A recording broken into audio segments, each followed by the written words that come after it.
Ashley Brown struggled with addiction. After years of setbacks, she is now in recovery. We're fortunate to have Ashley with us on Real Talk to share her story and tell us what finally helped her begin the road to recovery.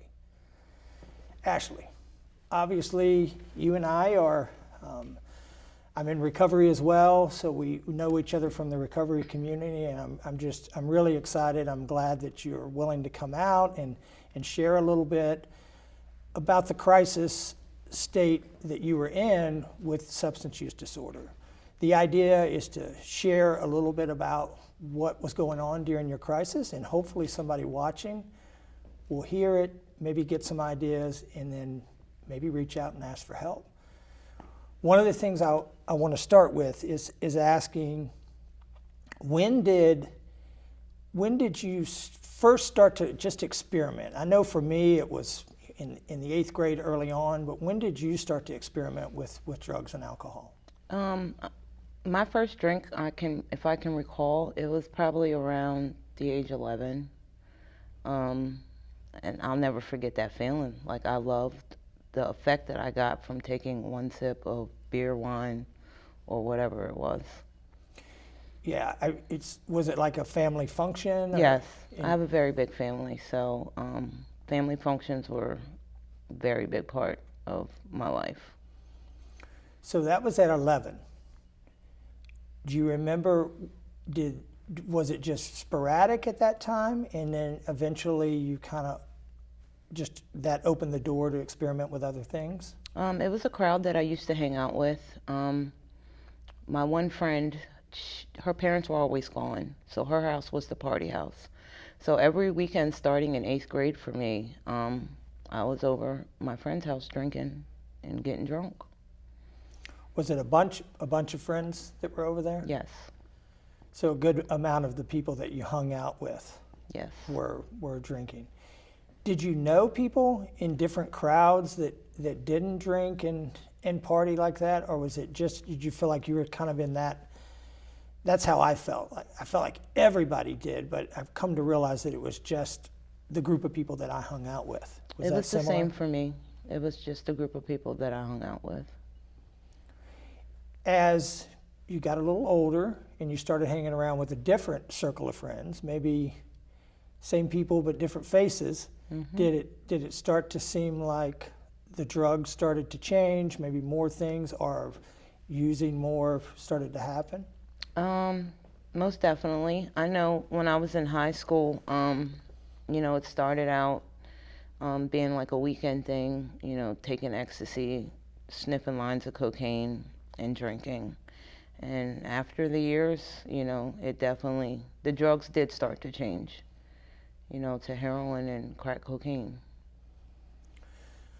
We're going to talk about the bad part, kind of the ugly part of addiction for many of us. I know I experienced it, and I know you as a friend, so I also know a lot of the stuff that you've experienced. If you could share a little bit what it got like what was the point where you got to where you knew you were just in complete crisis and you couldn't just say no anymore, and you knew you needed help, but you were just surrounded by the addiction? Excuse me. At first, I was functional. I could work, I could maintain a normal life, what I thought. And then, as the more I used, it started to be an everyday thing, to where, it started to affect me to where I wasn't going to work, didn't have enough money, and your disease works on your brain to where, if you don't have money, you sure as better find a way to get money in order to get high. Yeah.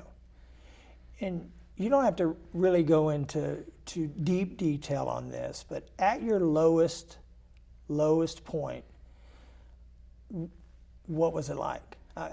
People ask me this question all the time, and it's, for me it was an emotional just bottom. I didn't know how to live with it. I didn't know how to live without it. Mm-hmm. And that's what it was like. It's similar for you? Similar, but I could probably make a list of what it was like. It was miserable. It was emotional, because all I wanted to do was be normal, but yet something controlled my life. Like I had to have it. It was to the point where like I either honestly wanted to go to jail or die. Speaking of jail, is that a part of your story? Did you end up getting in trouble with the law and with the court system and different things? I did. Over my process of using, at first, I could work and maintain my addiction, but then it got to a point to where I couldn't work, so that's when I started breaking the law, stealing, stealing, and stealing. Yeah. Stealing from my parents, stealing from people. If it wasn't nailed down, I would take it. Yeah, I can relate to that. Did you ever end up in the court system where they were making recommendations for you to do one of the diversion programs, one of the pretrial, anything like that? Were you ever involved in that stuff? So there's been multiple times. So, at first it started out with pretrial services. And sometimes I would do well. Sometimes I wouldn't do well. And that went on for about 5 or 6 years. And I'll never forget, the judge looked at me that day and he said, "Miss Brown, this is your last stop before DOC." And after that court date, I was grateful enough to get an opportunity in the Carroll County Drug Treatment Court Program. And you successfully completed drug treatment court? Yes. And the good thing is, you're sitting here today, and I know that you are a person in recovery and have been in recovery. Because of some of that stuff that happened to you in the diversion program, you were able to get your life back on track. I actually made it 3 months after I completed drug court, until I picked up again. But thanks to the 12-step programs, I had 1 foot in the door, 1 foot out the door, which I'm so grateful for, because that is the reason why I can sit here with you today. That's awesome. And that's a lot of times that's what I hear. And I know that's what it was for me, is a lot of times I had kind of seeds planted along the way, and eventually when I was ready, I started to listen and do what I needed to do.